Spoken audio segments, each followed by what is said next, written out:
This is World Awakenings, the fast track to enlightenment with your host, Carl Gruber. World Awakenings is a podcast dedicated to opening your mind, your heart, and your eyes to the fact that the world's population is now, more than ever, awakening to all things spiritual, metaphysical, and enlightening, and just how they play an all-important role in our daily life.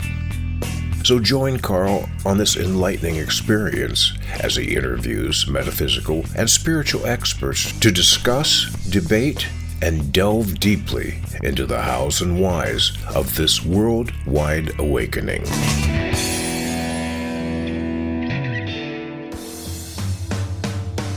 You've seen and read my 3 Pillars ebook, and now I'm proud to announce my new book, True Spirituality and the Law of Attraction, a beautiful symbiotic relationship, and it's now out and ready for reading.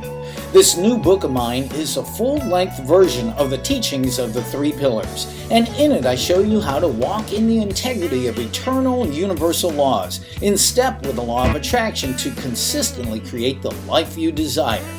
Now, if you've ever wondered just why you can't consistently manifest all the good, loving, abundant, healthy, and happy things you desire, my new book, True Spirituality and the Law of Attraction, will reveal the key in how to do just that. Plus, help you build a rock-solid personal foundation that will stand strong for the ages. Get your copy today. My new book, True Spirituality and the Law of Attraction, a beautiful symbiotic relationship by Carl Gruber. Available now in ebook and paperback on Amazon.com.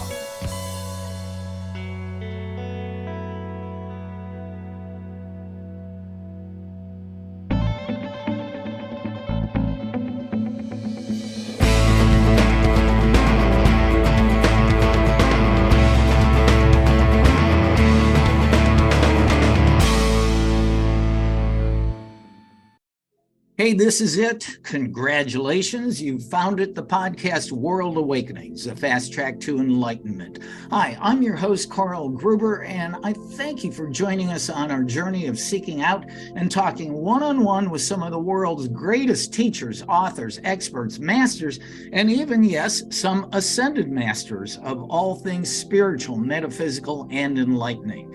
Now, before we check in with our featured guest today, I'd like to ask you to please check out my new book, True Spirituality and the Law of Attraction, a beautiful symbiotic relationship. Now, this is a book that will show you how to become a consistent co-creator with the universe of your life by building a rock-solid personal foundation for yourself by walking and living in the integrity of eternal, unchanging, universal truth. My book is available now on Amazon as an ebook or paperback. Just click the link below to get your copy today. All right, let's check in with our featured guest today, Holly Copeland. Holly, whose motto is Uniting Ancient Wisdom with Modern Science. She's a former conservation scientist turned certified human potential coach and neuromeditation teacher, sound healer, and Reiki master.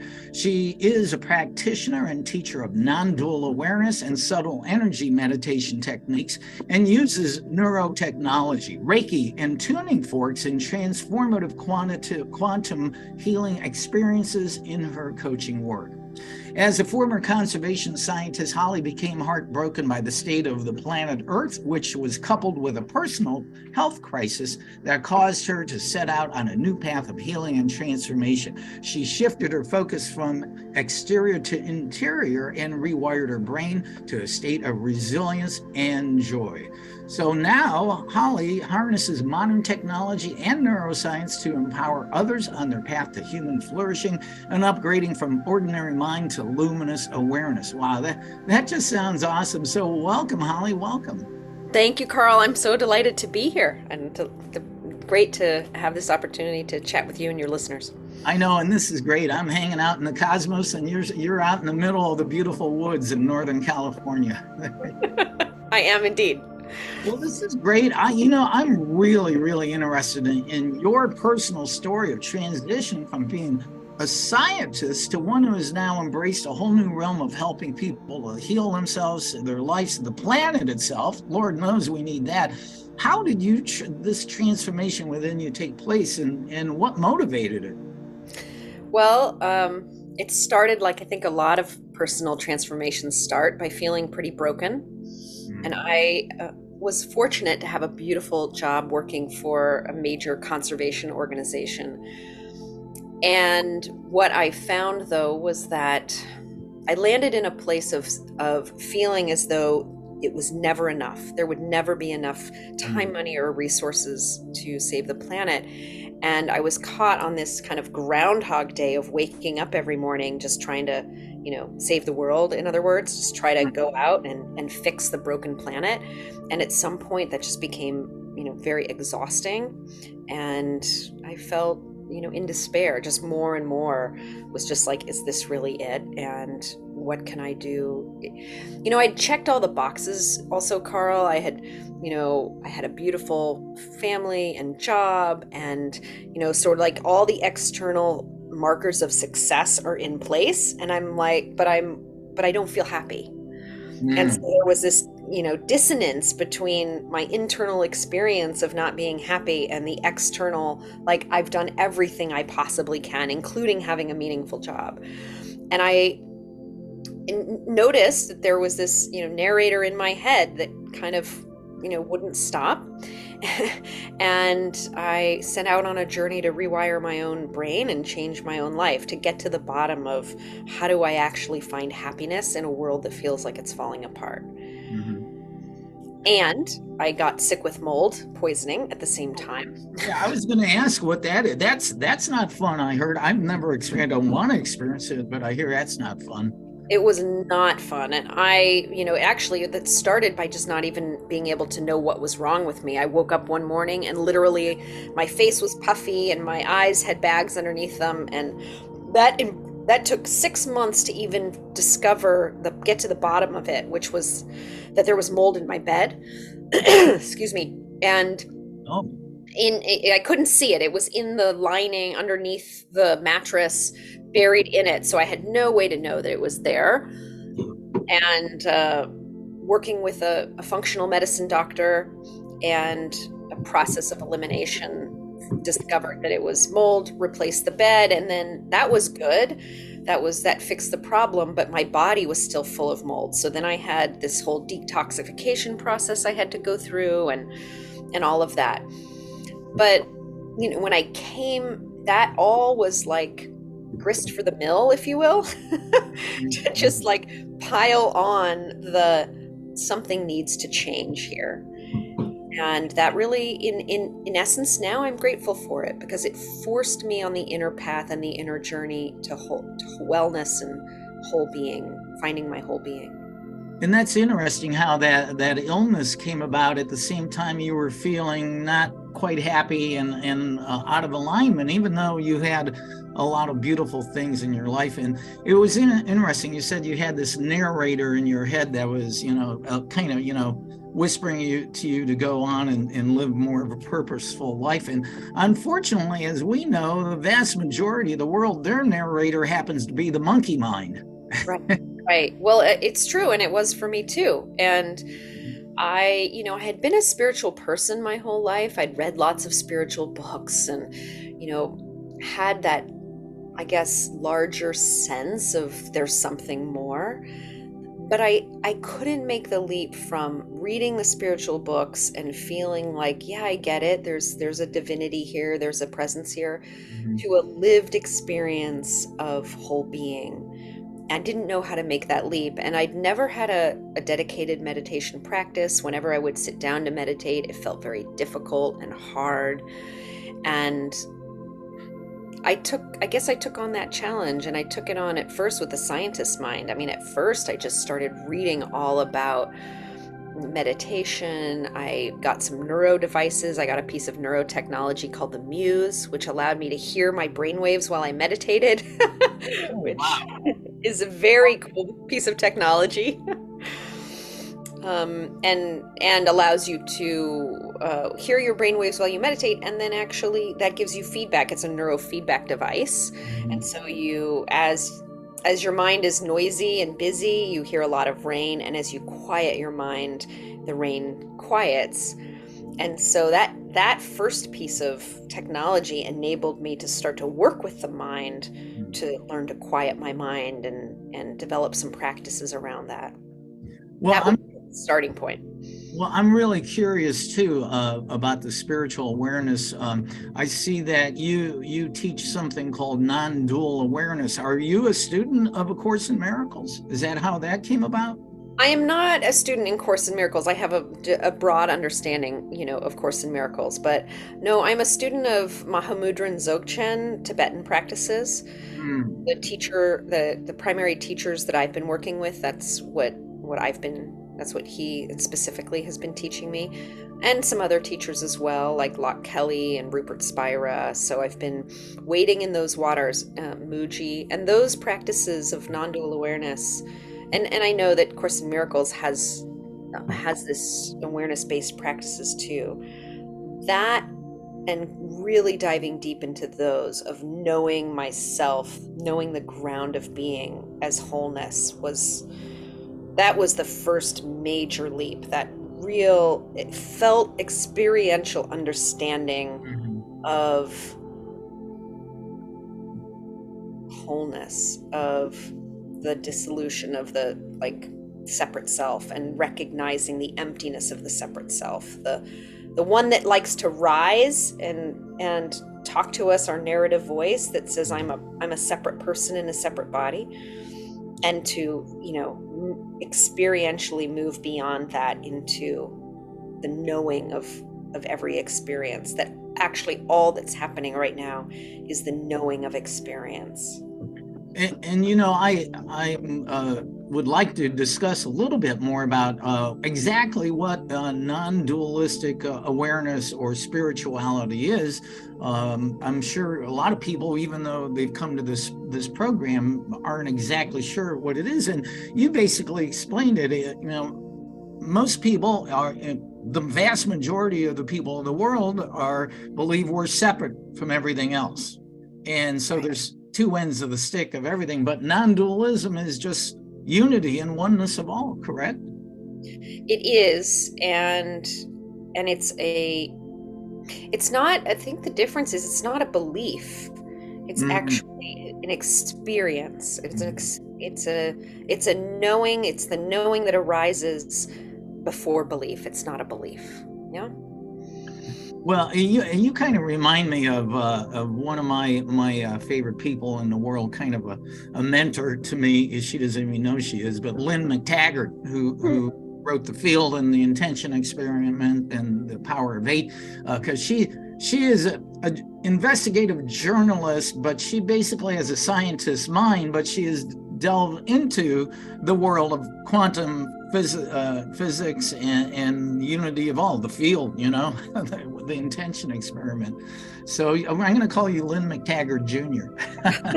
Oh, that's a great honor. Thank you. I absolutely respect and honor Lynn McTaggart very much. So thank you for making that parallel. Yes. So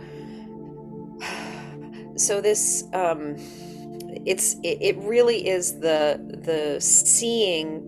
It's like seeing through the screen, or seeing that there can be a movie, that this experience that we're having of being human can have, a fire can be going on in the house, but you actually still feel that there's this underlying ground that's not on fire. You see the screen behind the movie, not as something that you understand with your mind, but actually the experiential knowing of that. And it's actually not that complicated. I mean, it can be pointed out, and I can point it out right now as simply, if you're looking at the screen or you're looking at an object, or you're in a room, then you're aware that there's a subject here that's perceiving an object there, right? But if we take that and then we kind of, Rupert Spira says, if we trace our way back to that which knows, that there's behind that, there's an awareness that knows, and that awareness itself isn't limited by what it's perceiving. So like you can ask yourself, can you find a boundary to this awareness? Does it have an edge? And I can, take my awareness up above me, below me, to the left and right, and I notice actually there's no perceived edge to awareness. So it's in space, it's completely limitless. Mm-hmm. And then another way of perceiving that is to notice, this one helped me a lot in my own journey, that awareness doesn't come and go in time. So that all the different objects that we perceive are impermanent, right? They're bouncing in and out of awareness. I perceive you right now, and in an hour I won't perceive you, right? Mm-hmm. But there's one thing that's consistent across all experience, which is the knowing, and that knowing has never changed. So if Carl, ask you, if you feel into the knowing of your being when you were 8 or 10 years old, doesn't it feel like exactly the same knowing that you have right now? So let me understand that a little better. I mean, is it just when I was 8 or 10 years old, I didn't have all the crap in the way so that I could understand? I intuitively or naturally felt more connected? Is that what you're saying? I'm just pointing to right now that you see that this knowing of your being, this experience, like in the moment, the experience you're having as a human right now, Mm-hmm. is actually the same. There's an element that's exactly the same as when you were 8 years old. And to tap into that, not to ignore that. Mm-hmm. Yeah, understand that between when you were 8 and now, all different kinds of thousands, hundreds of thousands of experiences have all happened to you. They've happened to me. And those experiences were very different. There was like this grand diversity, but there's a sameness at the same time. There's a knower and a knowing of experience that's like unstained. It's completely pure, and it's never been harmed and never changed. In other words, experience these different experiences, that the objects we see on the screen change all the time, right? And if you can tap into the unchanging element of you, can you feel that there's this persistent knower Mm-hmm. that has actually never changed and never been harmed, no matter what experience has happened? Does it feel that way? Oh yeah, absolutely. I love how you just described it. I almost feel like you're leading a meditation class right now. This is really great. As a matter of fact, I mentioned my book that I wrote, True Spirituality and Law of Attraction. That is one of the principles of it, that if you can tap into this ever unchanging, eternal truth of love, oneness, and unity, then you really can, what I call, walk upright in the integrity of the universal truths, and the dualism of the world, it just kind of falls by the wayside. Exactly. And yet I read a lot of those words for a lot of my life, those kinds of books, and it was like a conceptual understanding in my mind. It wasn't my felt experience. And so experiential, yeah. Yeah, and so the reason I'm doing this pointing with you now and leading it more like a meditation is I want the listeners to actually not just hear my words and say, yeah, I think I get that. That's mine. The minute you say, yeah, I think I get that, that's a mind interpretation. But if you drop the mind and you just, there's nothing to know or understand, just feel the truth as your own experience. See if you can just feel the feeling of this pervasive, unchanging element of you. That's it. That's what I'm pointing to. And that's interesting too, because I do tap into that feeling, exactly what, during my morning reading of out loud to myself of A Course in Miracles, and then my following meditation. But since I go running outside almost every day, I tap into that experience. I don't wear earbuds, and I tap into that experience and literally every single run. I mean, because there's nothing out there, but you talk about breath work. I'm going, Right. So for an hour at a time, I'm just, focus on my breath and affirmations and nature around me. Yeah. So there's so many ways to tap into that. And there are. Yeah. And once with the work that I do with people is once that you see that, it's like first you see it. Okay, that's what we're pointing to, that your being is infinite, that your natural mind is actually calm and peace, right? Because the minute you tap into that, you feel that the natural state of mind is not chaos, but it's actually clear and calm, right? And then it becomes the process of just now when you're having Thanksgiving dinner and you start to feel yourself getting irritated by, something somebody is saying, about politics and that's the perfect time to feel into, okay, I feel like my body wanting to react, but can I also tune into the knowing of my being and this all-pervasive knower who transcends whatever conversations are being had? Can I tap into that peace and the everlasting peace and joy that's actually here and always available in every moment, no matter what's happening? That's where true happiness lies. That is a really, really good example. Thanksgiving dinner, Ram Dass once said, if you think you're enlightened, just spend a weekend with your family. Right. So if you're sitting at the dinner table and you pull into that inner peace, I call that rising above the battlefield. You can rise up and look down as an objective observer. And as you do that, your peaceful energy actually will spread out, and you may actually experience that the people that irritated you and people maybe were angry, they start to calm down too. Exactly, because when we basically that tap rising above the battlefield is tapping into the coherence of the field that's here. Like there's a coherent field that is us and is part of us, and our mind, when we rise above the battlefield, we step into coherence or flow with that field. And when we do it, it's like, I think we become like a radio station. We're tuning into that field, and that enables others around us.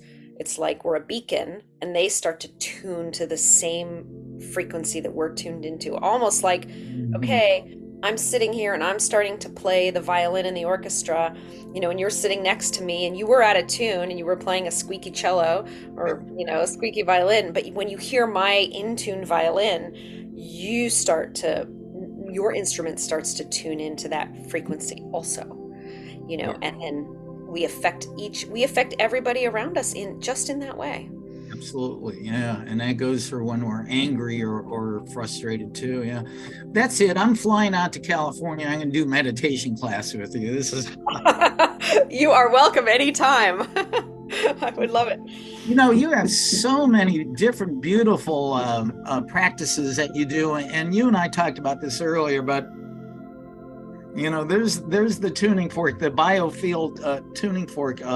I mentioned to you, I had the inventor of the Biofield tuning, Eileen McCusick, on about 3 months ago, and you do Biofield tuning too. Can you explain how you got into it and what it does for you and your clients? Absolutely, I'd love to. I just huge kudos to Eileen McCusick. She was my teacher in this, and I deeply respect her and love her.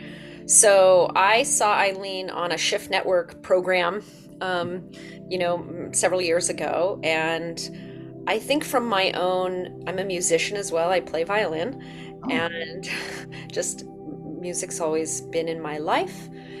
And so when I saw the Biofield tuning work on this Shift Network program, there was just something in me that was like, that's for you, do that. I heard a really strong voice from spirit telling me to do that work.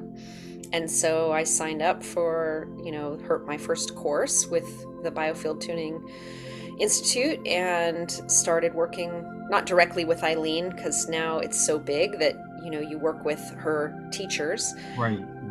But I became certified in Biofield Tuning, and the work that I do I guess I will just start by saying how humbled and awe I am of vibrational medicine. Albert Einstein said future medicine will be the medicine of frequencies. And I see, more and more, there are all kinds of sound healing and frequency healing, modalities coming out. Like the work of Jerry Tennant is another one, who has a biomodulator, and the Healy, which is a frequency device, all working on this idea that the body is first and foremost an electrical system, that where everything is energy, and that disease is essentially a voltage problem, a breakdown in the voltage, the communication across cells. So the cells aren't able to pass, transmit electricity through them. There's some kind of resistance. A fault is tripped in the wire of of the body. And so rather than try to fix, that would be what disease is. A disease is a place where there's resistance in the body, where there's a block in that flow of electricity across our cells. And a more immediate way to bring the body back into health, what health is actually letting electricity flow through the body unabated, right? And Biofield tuning uses tuning forks. So we use something that is vibrating at a certain frequency. We bring it into the field. And as Eileen says, every thought, feeling, and emotion we have is stored as a vibration in our field. So if we were bit by a dog when we were 5 years old and it was super traumatic, then that vibration, the chaos and the fear of that 5-year-old dog bite is still in our field until we release it. And so what tuning forks do, and what we do in Biofield tuning, is I scan through the field of, Biofield with a client, and I do this. This can be done remotely, so it can be done anywhere in the world, which is, thanks to quantum physics and our quantum universe, we're all connected. And so just by simply bringing my intention into somebody's field, even if they're thousands of miles away,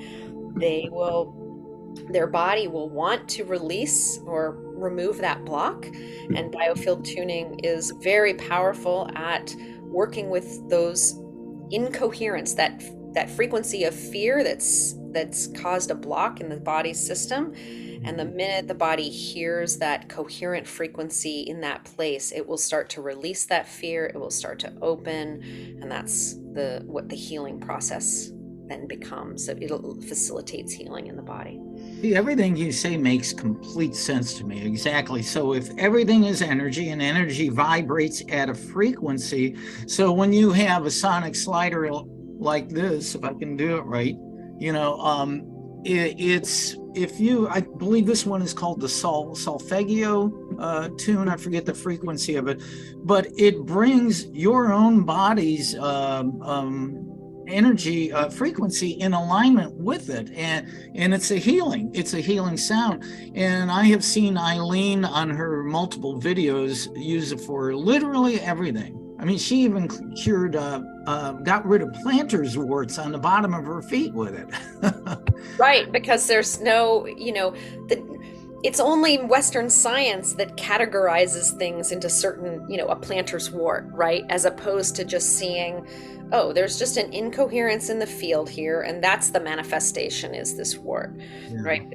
But we can bring coherent frequency in the body, which, as I say, wants to return to its blueprint. We came in with the blueprint frequency. It wants to be that. And so all we need to do is assist the body to coming back to that blueprint frequency, and it will release on its own. It will, just like a musical instrument in an orchestra wants, it wants to come back in tune with the song that the orchestra's playing, Well, I have a question about this because, and I mentioned this to you before we started the show. Eileen did a distant Biofield tuning healing on my hips. I had tight hip flexors from my running, and I'm not sure how she does this. I guess she would tap the sonic slider and aim it towards me at the screen.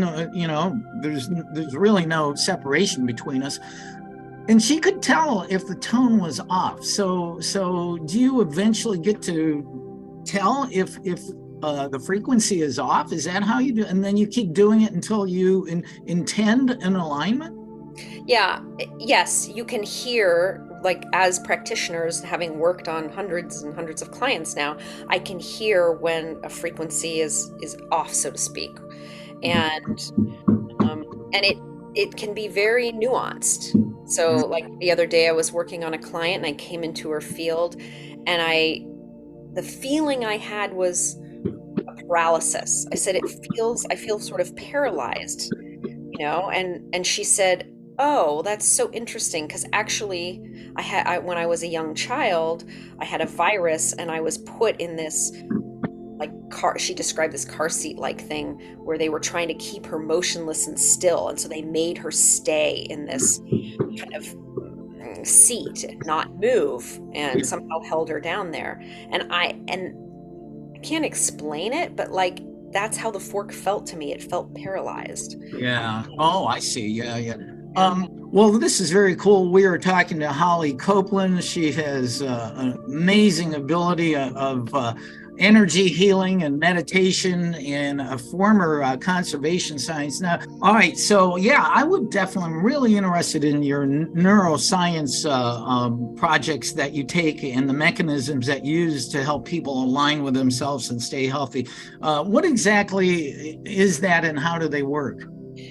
So, the neuroscience that I've used is based on neurofeedback technology. So I first described one called the Muse when we came on the show. So that was a headband that you put on that gives you feedback. It listens to your brain waves, and it gives you feedback on your meditation. So for me, this was just so groundbreaking, because meditation felt like kind of a black box. How do I know if I'm doing it right? Right. Yeah. And to be able to actually have a device that told me when my mind was quiet is like training wheels for meditation. You put on the training wheels and you get the felt sense of what a quiet mind feels like. And then you can take off the training wheels and you don't need them anymore, because you know what quiet mind is. And so the Muse was one device that helped me with that. Another one, I've got it sitting right here, is called a Mendi. And this was made in Sweden. It's a pretty cool little device. And it measures blood flow in the front of your brain right here. Oh, wow. You put it on like this, and it measures the blood flow in the brain, and it gives you practices to increase the blood flow in the prefrontal cortex, this is the executive function center of the brain, like the orchestra, the conductor of the orchestra. And when our brain when this is more focused, we have better control. We are able to conduct the orchestra of the brain better, right? So there's less monkey mind, there's more focused concentration and attention. And that's a good thing, right? In our hyper-distracted society, most people could use increased focus tools. That is a perfect word for a modern society, not just in America, around the world. Hyper-distracted society. It really is so true. Classic, I'll be out running in a beautiful park somewhere, and it's a gorgeous day, and I just saw a deer, and somebody who came walking by with the white Bluetooth sticks in their ears, talking to somebody on the phone, or oh, really? But it is what it is. I'm not, it's easy to be judgmental about it. I let it go.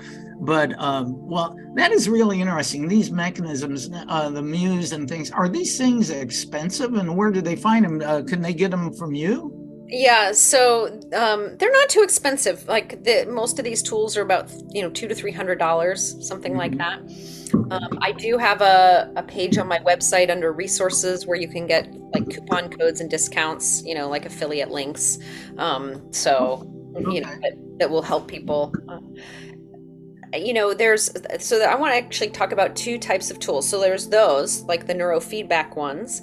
And then there are tools like there's a device called the Huso, which is sound therapy, where you put bands on your wrists and you put on some headphones, and it gives you a very calming, low vibration that brings your nervous system back into a more coherent state, So our nervous system, that center of well-being that needs to be in kind of a nice optimal balance between parasympathetic and sympathetic. But for a lot of us, we in modern society, we get kind of on overdrive on that, stuck in that fight or flight, go, go, go mode.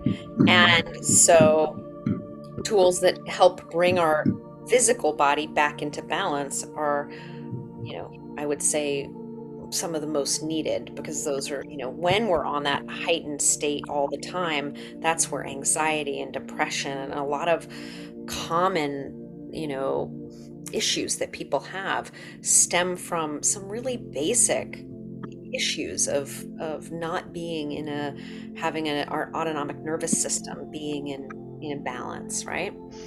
So there are some wonderful tools that are out there, like the Huso's another one, and I'm going to name one more. This is a PEMF device called the NeoRhythm, and it emits a pulsed electromagnetic frequency, and you can wear it like this. Look pretty geeky, but it has focus settings. It has settings to improve your meditation, like increase your theta brain waves, so assist your brain into a calmer, quieter state.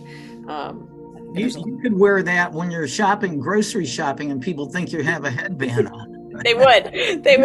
I might get stopped in the store, but I just thought about it. It might be like a really good marketing tool. Like, hey, what's that? Come ask me about it.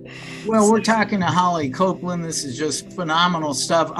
We're going to wind up here in a little bit, and there's so much to talk about. I'm interested in this, though. I know that you talk about living from your inner GPS. What exactly is that, and how can a person connect to their inner GPS, the global positioning system? Yeah. So we talked earlier about awareness, and I did a little bit of guiding into this inner knowing of our being.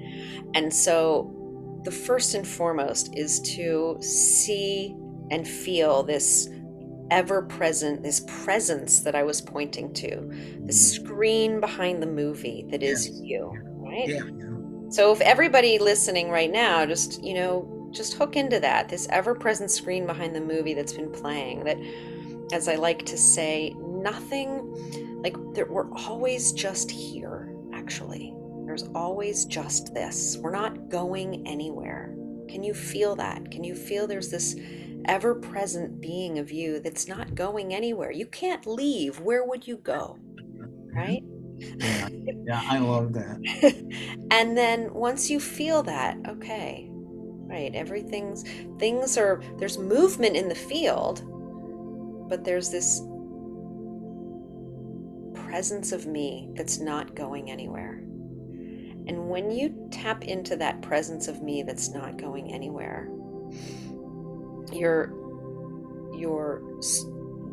that's your portal into source consciousness. That's your portal into your true self, if you want to call it that. And that's where all the real wisdom lies.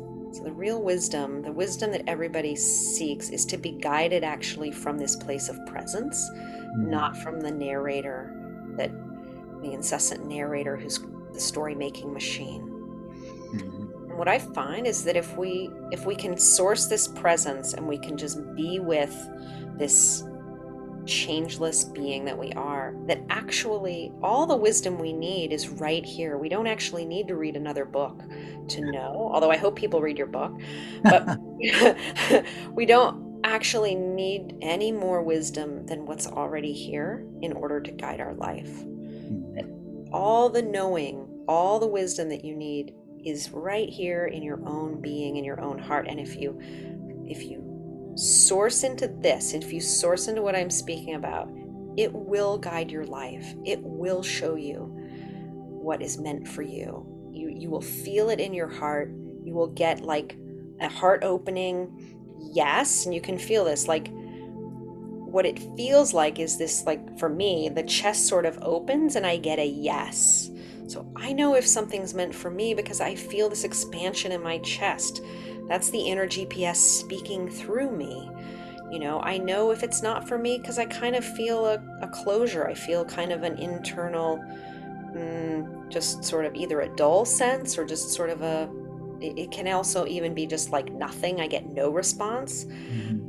But I know if something's meant for me because I get an opening in my chest. I get a yes. And so an inner GPS is starting to learn to read your own body and to learn to live through your body, as opposed to the story-making machine in your head where all the confusion lies.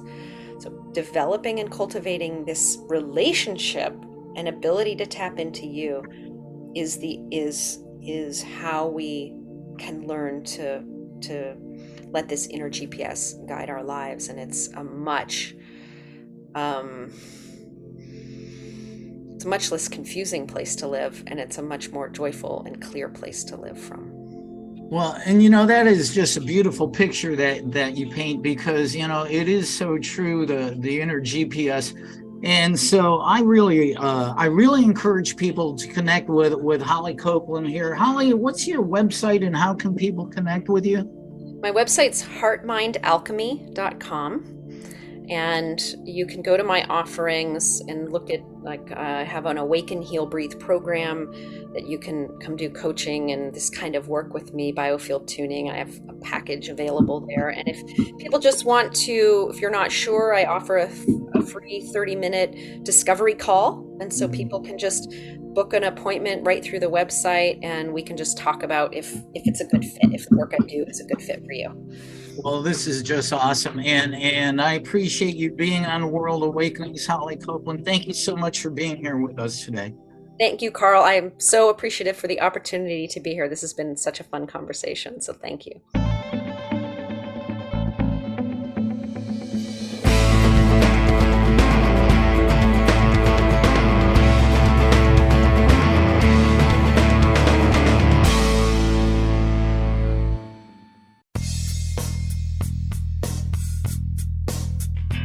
This has been another episode of World Awakenings, the fast track to enlightenment with host Carl Gruber, a certified law of attraction life coach. We welcome you to tune in to each and every episode of World Awakenings as we open your mind, your heart, and your eyes to the fact that the world's population is now more than ever awakening to the truth of all things spiritual, metaphysical, and enlightening, and just how much they play an all-important role in our moment-to-moment daily life. Much love and light to you, my friend, and thank you for tuning into World Awakenings.